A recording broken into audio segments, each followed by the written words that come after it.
Hey, help me. Hey bro. Hi. Hey, I bought my car here. Can you help me check my engine oil? Oh, okay, can. This one a small issue only lah. Come. Come, I show you.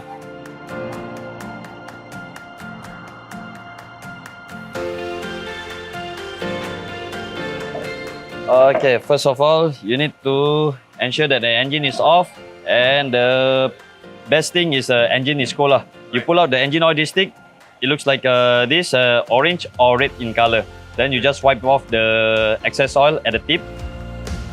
You put it back in.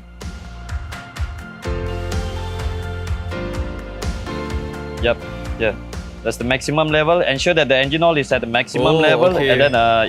and then you need to ensure that also check your engine oil level regularly, so that you, in the event that the engine oil loss, you will able to know. Then this will prevent any excess repair or ultimately overhaul of the engine. This will cost a lot. I see. Okay. I'll make sure I check my engine oil. Okay, Thank you for your time, Okay, no worries, Ken.